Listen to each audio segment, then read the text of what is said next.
વિસાવદરના ધારાસભ્ય ગોપાલ ઇટાલિયા નદીના કાંઠે બેઠા હતા। આ નદીમાંથી તેમણે પાણી પીધું અને પાણી પીધા બાદ આ વિસાવદરના લોકો છે તેમને તેમના જ અંદાજમાં એક વાત કહી છે। શું કહ્યું છે તેને લઈને વાત કરવી છે।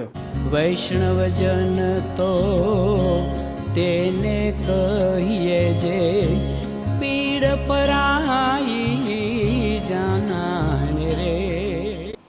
નમસ્કાર, આપ જોઈ રહ્યા છો નવજીવન ન્યૂઝ અને હું છું આપની સાથે તોફિક ગાંચી। ગુજરાતમાં 182 ધારાસભ્યો છે, પરંતુ આ ધારાસભ્યોમાં ગોપાલ ઇટાલિયા અવારનવાર ચર્ચાનું કેન્દ્ર બનતા હોય છે અને તેનું કારણ પણ છે કે તેમના મત વિસ્તારમાં સતત તે પ્રવાસ પણ કરે છે। સામાન્ય લોકોને તેમના પોતિકા લાગે તેમ તે નીચે બેસી જાય છે। તેમની પીડા, તેમની યાતના, તેમની ખુશીઓ, તેમના દુઃખોમાં તે સતત સહભાગી થાય છે અને આ નવા વર્ષની જે ઉજવણી થઈ છે, નવા વર્ષની ઉજવણીને લઈને પણ તેમણે પ્રતિક્રિયા આપી છે। પરંતુ તેમણે જે પ્રકારે નદીના કાંઠે બેસી સૌથી પહેલાં પાણી પીધું અને ગ્રામજનોને તેમના પોતિકા ધારાસભ્ય લાગે તે ભાષામાં તેમણે વાત કરી છે।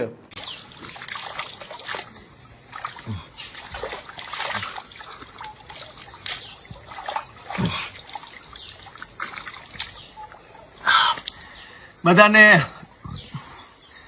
નવા વર્ષના રામ રામ, જય શ્રી કૃષ્ણ।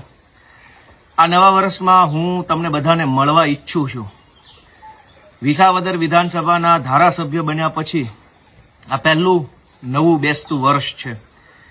મારી અંતરની દિલની ખૂબ એવી લાગણીઓ છે કે હું મારા બધા જ વડીલો, માર્ગદર્શકો, સમર્થકો, પાર્ટીના કાર્યકર્તાઓ, હોદ્દેદારશ્રીઓ અને જે કોઈ પણ લોકો ગુજરાતની અંદર રાજનીતિ બદલવા માગે છે એ બધાને હું મળું એવી મારી પોતાની અંતરની ઈચ્છા છે।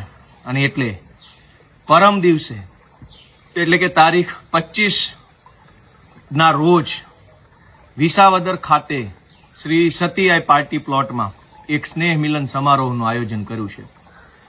25 તારીખે બપોરે 3 વાગ્યાથી લઈ સાંજના 7 વાગ્યા સુધી સળંગ હું તમારી રાહ જોતો હોઈશ। તમે આવશો તો મને ખૂબ ખુશી થશે। તમને મળીને મને ખૂબ ઉર્જા અને પ્રેરણા મળશે।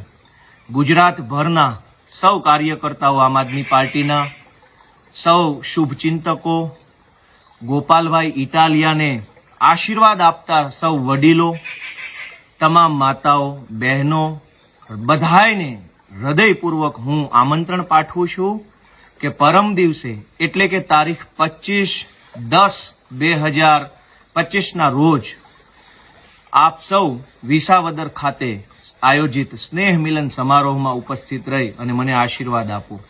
વિસાવદર તાલુકો, ભેસાણ તાલુકો અને જૂનાગઢ તાલુકાના પણ તમામ ખેડૂતો, મતદારો, આમ આદમી પાર્ટીના સૌ કાર્યકર્તાઓ, અમારા હોદ્દેદારોને પણ વિનમ્ર નિવેદન સાથે હૃદયપૂર્વકનું આમંત્રણ છે કે આપ સૌ આવો, પધારો। આપણે બધા જ નવા વર્ષ નિમિત્તે મળીએ, એકાબીજાને મળીને વાત વિચારોનું આદાન પ્રદાન કરીને સાથે મળીને બધાએ ગુજરાતનું ભલું કેમ થાય, નવા વર્ષમાં ખેડૂતોનું સારું કેમ થાય એ દિશામાં આગળ વધીએ। આ સ્નેહ મિલન સમારોહમાં હું તમામને આમંત્રણ કરતા ખૂબ ગર્વ અનુભવું છું। હું તમારી રાહ જોતો હોઈશ। સંગીત સંધ્યાનો પણ કાર્યક્રમ છે। આપણે બધા સાથે સ્વરૂચિ ભોજન પણ લઈશું અને ખૂબ વિશાળ સારો ભરચક કાર્યક્રમ છે। પરમ દિવસે 25/10/2025ના રોજ વિસાવદર ખાતે શ્રી સરદાર પટેલ ના આગેવાનીમાં શ્રી કેશુબાપા પટેલ જેવા પ્રેરણા પુરુષોના પ્રેરણાથી આ વિસાવદર વિધાનસભાની અંદર આયોજિત આ સ્નેહ મિલન સમારોહમાં આપ સૌ ઉપસ્થિત રહેશો। હું સરનામું, સમય અને સ્થળ ફરી એક વખત બોલું છું। તારીખ છે 25/10/2025, સમય છે બપોરે 3 વાગ્યાથી સાંજના 7 વાગ્યા સુધીનો। સરનામું છે શ્રી કેશુભાઈ પટેલ માર્કેટિંગ યાર્ડની બાજુમાં, શ્રી સતી આઈ પાર્ટી પ્લોટ, માંડાવડ, વિસાવદર શહેર ખાતે।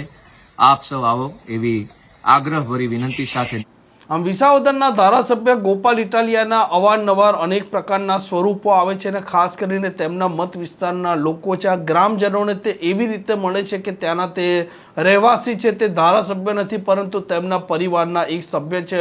અને ગોપાલ ઇટાલિયાનું આ પ્રકારનું જે રાજકારણ છે, આ રાજકારણ ગુજરાતમાં પણ ચર્ચાનું કેન્દ્ર બને તે એક સ્વાભાવિક વાત છે, કેમ કે લોકો માનતા હોય છે કે નેતાઓ ચૂંટણી જીતી જાય ત્યાર પછી તે દેખાતા પણ નથી અને તે ઝાકમઝોળની દુનિયામાં રહેતા હોય છે, કેમેરાના સામે સતત તે ટકેલા રહેતા હોય છે અને તેમના ફોટો વિડીયો પણ સતત વાયરલ થતા રહેતા હોય છે.